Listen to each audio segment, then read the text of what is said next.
नमस्कार. संघर्ष वृत्तवाहिनीमध्ये आपलं स्वागत. घेऊया ठाणे आणि आसपासच्या परिसरामधील घडणाऱ्या महत्त्वाच्या घडामोडींचा आढावा. दिल्लीतील विधानसभा निवडणुकीमध्ये भारतीय जनता पार्टी यांना प्रचंड मताधिक्याने यश मिळाल्यानंतर सर्वत्र आनंदाचं वातावरण आहे.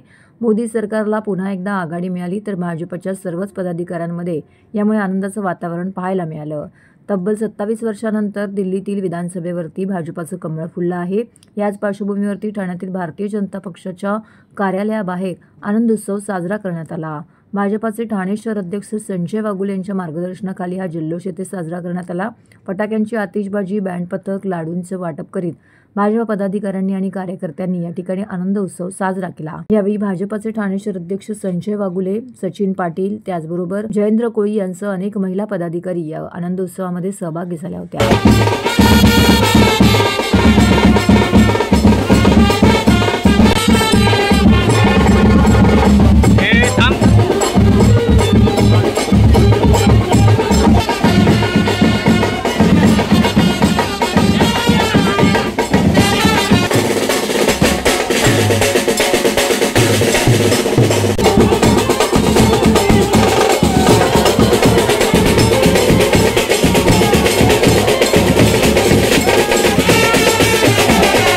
भारतीय जनता पार्टीच्या दिल्ली प्रदेश कार्यालयामध्ये नरेंद्र मोदी यांचं 7 वाजता आगमन होणार आहे.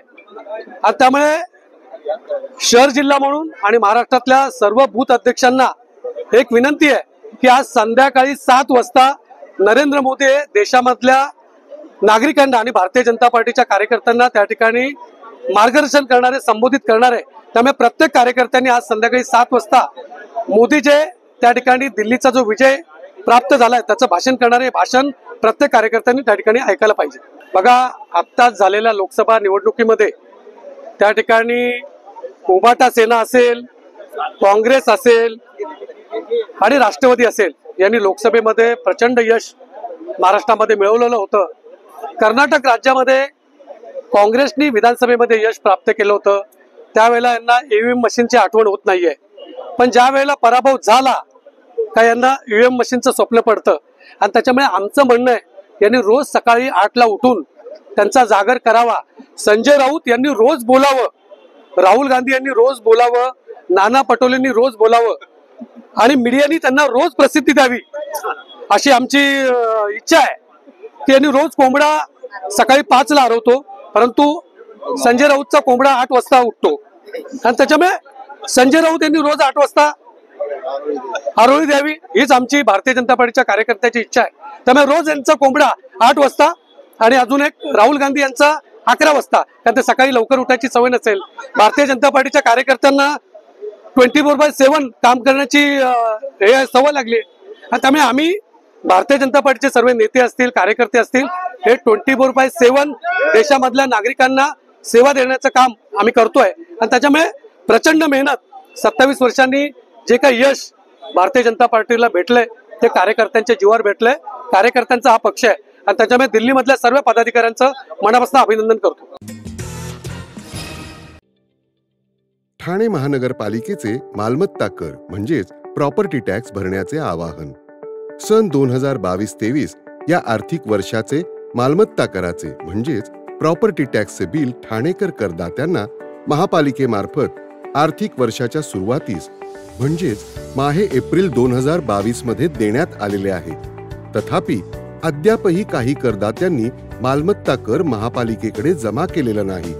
सध्या आर्थिक वर्षाचा अंतिम टप्पा सुरू झाला आहे.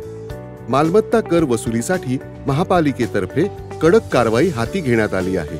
या अंतर्गत जंगम मालमत्ता, टीव्ही, फ्रीज, वाहन व इतर जप्त करणे तसेच स्थावर मालमत्ता वॉरंट बजावून जप्त करण्यात येत असून मालमत्तेचा जाहीर विक्रीद्वारे लिलाव करून कराची रक्कम वसूल करण्यात येत आहे. मालमत्तेस पाणी पुरवठा करण्यात येणारे नळ संयोजन खंडित करण्यात येत आहेत. त्याचप्रमाणे थकीत मालमत्ता करावर 2% व्याज आकारले जात असल्याने भरावयाची रक्कम वाढत आहे. आपला मालमत्ता कर propertytax.thanecity.gov.in या लिंकद्वारे तसंच गुगल पे, फोन पे, पेटीएम याद्वारे ऑनलाईन पद्धतीने करण्याची सुविधा उपलब्ध करून दिली आहे. शनिवार, रविवार व सार्वजनिक सुट्टीच्या दिवशी नागरिकांना मालमत्ता कर भरणे सोयीचे व्हावे याकरता महापालिकेचे मालमत्ता कर संलग्न कार्यालय या दिवशी कार्यान्वित ठेवण्यात आलेले आहे.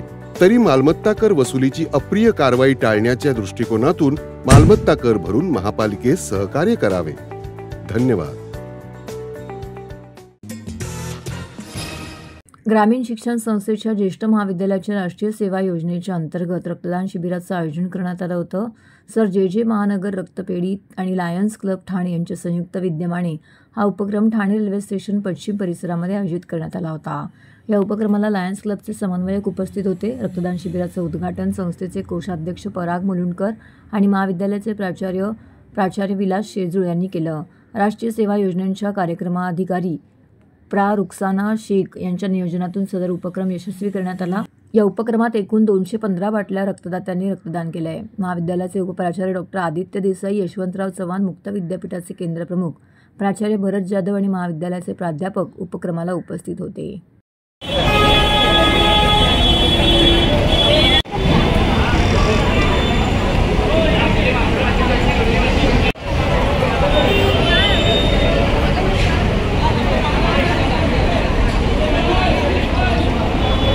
नमस्कार, मी प्राध्यापक विलास शेजूळ, प्रभारी प्राचार्य ग्रामीण शिक्षण संस्था कला वाणिज्य विज्ञान महाविद्यालय, नॅक ही ग्रेड मान्यता प्राप्त आहे. आमच्या ग्रामीण शिक्षण संस्थेच्या संकल्पनेतून सामाजिक कार्याचा एक भाग म्हणून शिक्षणाबरोबरच या देशातल्या विविध गोरगरिबांना फायदा मिळण्यासाठी आरोग्य विषयी काही मदत देशाला करता येते का या संकल्पनेतून हा उपक्रम रक्तदान शिबिर लोकांना, गोरगरिबांना रक्ताची फार मोठी गरज भासते आणि त्यांच्याकडं आर्थिक संपन्नता नसल्यामुळं फार हाल त्यांचे होतात आणि त्यांना कुठेतरी मदत मिळावी म्हणून आमच्या ग्रामीण शिक्षण संस्थेच्या महाविद्यालय तसेच लायन्स क्लबच्या वतीनं आम्ही दोघांनी मिळून हा रक्तदान शिबिराचा कार्यक्रम आज ठाणे रेल्वे स्टेशन या ठिकाणी राबवत आहोत. आम्हाला चांगला उत्तम प्रतिसाद आहे आणि सकाळपासून आमचे NSSचे स्वयंसेवक काम करत आहेत. लायन्स क्लबची आमची मंडळी आहे. ही सर्व या सामाजिक उपक्रमात प्रचंड ताकदीनं उतरलेली आहे आणि आम्ही निश्चितच आमच्या सामाजिक कार्यात गोरगरीब लोकांना मदत करण्याच्या हेतूमध्ये यशस्वी झालो होतं असं आम्हाला वाटतं. Anil Hiwarale, Lions Club of Thane मला प्रेसिडेंट. आज ग्रामीण शिक्षण संस्था आणि जे महानगर रक्तपेढी गव्हर्नमेंट ऑफ महाराष्ट्र आमच्या संयुक्त विद्यमानाने हा आम्ही कार्यक्रम इथे राबवत आहोत. ठाणा रेल्वे स्टेशन प्लॅटफॉर्म 2च्या समोर हा कार्यक्रम रक्तदान हे सर्वश्रेष्ठ दान आहे हे आपल्याला माहितीच आहे आणि लायन्स गेल्या जवळजवळ 100 वर्षापेक्षा जास्त जिथे गरज तिथे लायन असं समीकरण अख्ख्या जगाला माहिती आहे आणि असा एक उपक्रम आज आम्ही राबवतो आहे. या संस्थेच्या आणि रक्तपेढीच्या माध्यमातून या संस्थेने आम्हाला चांगली साथ दिली आणि म्हणून हा चांगला कार्यक्रम सकाळपासून मोठ्या प्रमाणात उत्साहाने लोक आम्हाला पुढे डोळत करत आहेत. धन्यवाद.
उपमुख्यमंत्री एकनाथ शिंदे यांच्या संकल्पनेनुसार ठाणे महापालिका क्षेत्रामध्ये सर्व कर स्वच्छता मोहिमेचं आयोजन करण्यात आलं होतं.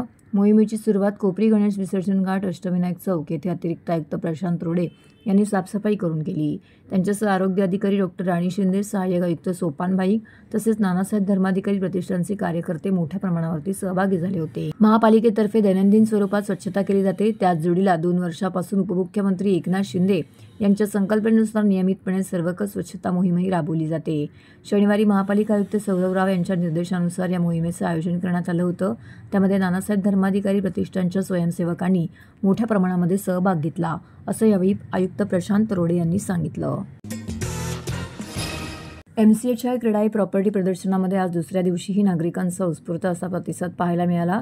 प्रदर्शनात ठाणे जिल्ह्यातील बहुतांश बिल्डरांनी आपले स्टॉल लावले आहेत. त्याचबरोबर बँक व होम लोन देणाऱ्या तसेच इतरही सर्व व्यावसायिकांनी आपले स्टॉल या प्रदर्शनामध्ये लावले आहेत. सुट्टी असल्याने बहुतांश नागरिक आपल्या परिवारासोबत या प्रदर्शनाला भेट देण्यासाठी येथे दाखल झाले होते. ठाण्यातील MCHI क्रीडाई या बांधकाम व्यावसायिकांच्या संघटनेकडून शहरात भरवण्यात आलेल्या यंदाच्या मालमत्ता प्रदर्शनामध्ये 30 लाखांच्या परवडणाऱ्या घरांसह 3 कोटीपर्यंतच्या आलिशान घरांचा पर्याय ठाणेकरांना उपलब्ध करून देण्यात आला आहे. ठाणे, घोडबंदर, शिळपाटा, काल्हेर, कशळी भागातील हे प्रकल्प असून त्याचबरोबर पुणे, सातारा, शहापूर, इगतपुरी भागातील बंगलो आणि फ्लॅट्सही पर्याय इथे उपलब्ध करून देण्यात आले आहेत. या प्रदर्शन काळामध्ये घर खरेदी करणाऱ्या महिलांसाठी लाडकी बहीण विशेष सवलत योजना राबवण्याचा निर्णय घेतला आहे. यामध्ये 315 चौरस फुटी छोटी तर त्याहून मोठ्या आकाराची घरं उपलब्ध आहेत. ही घरं ठाणे, घोडबंदर, शिळफाटा, काल्हेर, कशळी पट्ट्यातील आहेत. प्रदर्शनाच्या ठिकाणी वातानुकूलित प्रशस्त मंडप उभारण्यात आलेला असून त्या ठिकाणी गृहप्रकल्पातील घरांच्या विक्रीचे स्टॉल्स लावण्यात आले आहेत. याशिवाय 15हून अधिक वित्त संस्थांचेही स्टॉल्स येथे लावण्यात आलेले आहेत. या प्रदर्शनाच्या माध्यमातून बांधकाम व्यावसायिकांनी एकाच छताखाली ठाणे शहरातील उत्तम गृहप्रकल्पामध्ये घरं घेण्याची संधी ग्राहकांना उपलब्ध करून दिली आहे.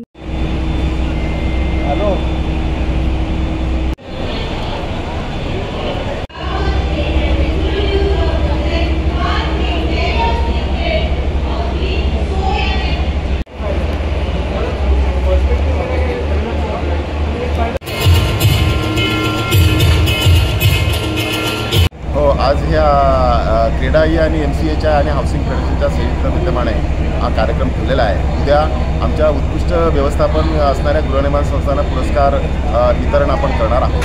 आणि या ठिकाणी आज गृहनिर्माण संस्थांच्या सेल्फी डेव्हलपमेंटबद्दल मला संवाद साधायला बोलवलेलं होतं. त्याप्रमाणे आज मी इथल्या उपस्थित रिअल इस्टेटमधले वेगवेगळ्या आस्थापनामध्ये काम करणारे लोक होते, त्यांच्याशी आपण संवाद साधला. आणि ठाण्यामध्ये भविष्यात रिडेव्हलपमेंट हाच एक विषय असणार आहे. त्यामुळे सगळ्यांनी एकत्र राहायला पाहिजे, एकत्र काम करायला पाहिजे.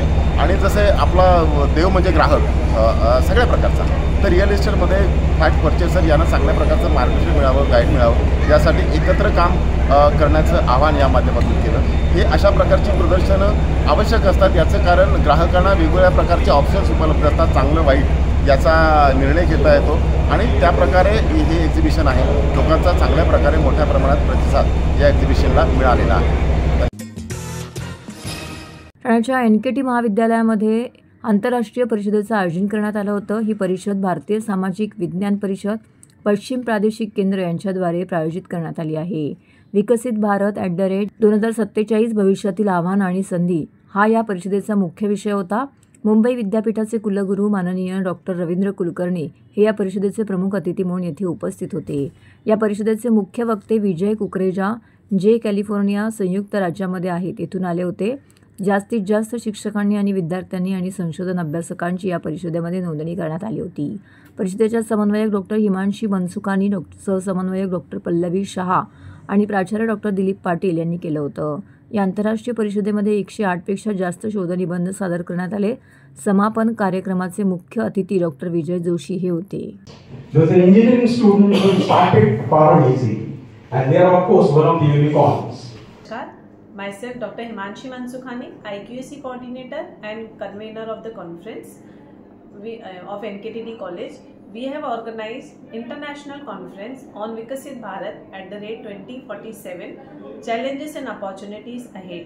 In this conference, the chief guest was Dr. Ravindra Kulkarni, Vice Chancellor, University of Mumbai, who graced the occasion. Also, keynote speaker Mr. Vijay Kukareja, who has joined from the United States of America, California, who is the founder of the Enfocus and SNAPRX Pharmaceutical Incorporation. We enlightened with the speech and address which were given by the Vice Chancellor and keynote speaker. In this conference, we have received more than 140 research papers for publication, which we are going to publish in UGC Care List. I thanks to our management, trustee Mr. Paresh Thakkar sir, and all the supportive staff. नमस्कार, मी doctor Pallavi Shah. आज आमच्या NKTT महाविद्यालयात आम्ही international एकदिवसीय conference आयोजित केलेली होती, विकसित भारत @2047. आजचे आमचे प्रमुख पाहुणे होते डॉक्टर रवींद्र कुलकर्णी, जे आपल्या युनिव्हर्सिटी ऑफ मुंबईचे व्हाईस चान्सलर आहेत, आणि at the same time keynote speaker Kukreja sir join झालेले, जे US वरनं जॉईन झाले होते, कॅलिफोर्नियावरनं. आणि अशा प्रकारे आम्ही जेव्हा सुरुवात केली, त्यात सगळे प्राचार्य जवळच्या कॉलेजचे आणि इव्हन बाहेरनं सुद्धा प्राचार्य इथे येऊन आम्हाला त्यांनी सपोर्ट केला आणि आम्हाला अभिनंदन केलं. एकूण 140 असे पेपर प्रेझेंट इथे करण्यात आलेले आहेत आणि एक खूप सुंदर असं सक्सेसफुल कॉन्फरन्स इथे आयोजित करण्यात आली आणि ती अजूनही चालू आहे. आत्ता व्हॅलिडिक्टरी फंक्शन असणार आहे आणि त्याच्यात विकास जोशी सर येत आहेत आणि ते आल्यानंतर आम्ही व्हॅलिडिक्टरी करून सगळ्यांना आम्ही आज सर्टिफिकेट देणार आहोत. ह्यात मला अजून एक शेवटचं ॲड करावं असं वाटतं की ही कॉन्फरन्स जर सक्सेसफुल झाली असेल तर त्यामागे सर्वात पहिले मी धन्यवाद सांगेन आमच्या ट्रस्टी परेश ठक्कर सर, आणि त्याचबरोबर आमचे प्राचार्य डॉक्टर दिलीप पाटील सर, आमच्या vice principal madam doctor Manushi Bagchi यांचं, आणि त्याचबरोबर आम्ही कन्व्हेनर, मी को कन्व्हेनर, आणि आमचे टीचिंग आणि आमचे नॉन टीचिंग स्टाफ, त्याचबरोबर आमचे सगळे पिऊन, ह्या सगळ्यांनी इतका सहभाग दिला. एक चांगलं टीम स्पिरिटनी त्यांनी काम केलं आणि म्हणून आम्ही ही इंटरनॅशनल कॉन्फरन्स NKTच्या इतिहासामध्ये लिहू शकलो. तर तुम्ही याचा कव्हरेज घेतला त्याबद्दल धन्यवाद. कला, संस्कृती, संगीत आणि खाद्यपदार्थ यांचा सुरेख संगम साधणारा कला संस्कृतीचा मेळा अर्थातच ठाणे फेस्टिवलचा कालपासून शुभारंभ झाला आहे. राष्ट्रवादी काँग्रेस शरदचंद्र पवार पक्षाचे राष्ट्रीय सरचिटणीस डॉक्टर जितेंद्र आव्हाड यांच्या संकल्पनेतून हा फेस्टिवल संपन्न होत असून पहिल्याच दिवशी कलाकारांनी प्रचंड येथे गर्दी केली होती. अविनाश गुप्ता यांनी आपल्या सुरेल गाण्याने या फेस्टिवलची दमदार सुरुवात केली. काँग्रेस शरदचंद्र पवार पक्षाचे राष्ट्रीय सरचिटणीस तथा विधिमंडळचे गटनेते डॉक्टर जितेंद्र आव्हाड यांच्या संकल्पनेतून संघर्ष या संस्थेच्या वतीने आयोजित करण्यात आला आहे. शुक्रवारपासून सुरू झालेल्या या फेस्टिवलमध्ये 9 फेब्रुवारीपर्यंत संगीत, नृत्य, कला यांची रेलचेल असणार आहे. सायंकाळी 6 वाजता या फेस्टिवलला शुभारंभ झाला. मुख्य मंचावरती अविनाश गुप्ता यांनी आपल्या सुरेल गाण्याने जुन्या नव्या गाण्यांचा साथ चढवून फेस्टिवलचा पहिला दिवस गाजवला. स्थानिक कलावंतांसाठी उभारलेल्या मंचावरती भरतनाट्यम, कथ्थक, कुचिपुडी, अरेत्रंगम इत्यादी नृत्यप्रकार रसिकांची गर्दी खेचत असल्याचे दिसून आलं. तर फेस्टिवलच्या प्रवेशद्वारावर आकर्षक आरास करून उभारलेला छत्रपती शिवाजी महाराज यांचा पूर्णाकृती पुतळा सर्वांचेच लक्ष वेधून घेत होता. त्याशिवाय खाद्यपदार्थ, इमिटेशन ज्वेलरी, पापड, लोणची, मुखवास यांच्या स्टॉलवरती प्रचंड गर्दी दिसून आली.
नमस्कार, मी नताशा जितेंद्र आव्हाड. आज तुम्हा सर्वांना इथे कळव्यात होणाऱ्या ठाणे फेस्टिवलला आमंत्रण द्यायला आले आहे.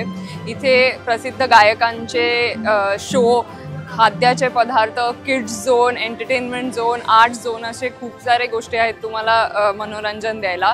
तर तुम्ही नक्की इथे ह्या आनंदात सहभागी व्हा. आज 7 तारीख, उद्याची 8 तारीख आणि 9 तारीख असे 3 दिवस हा फेस्टिवल होत आहे. तर तुम्ही नक्की या. धन्यवाद. तर हे होतं संघर्ष वृत्तवाहिनीचं आजचं बातमीपत्र. उद्या पुन्हा भेटू याच वेळी याच ठिकाणी ताज्या घडामोडींसह. तोपर्यंत नमस्कार.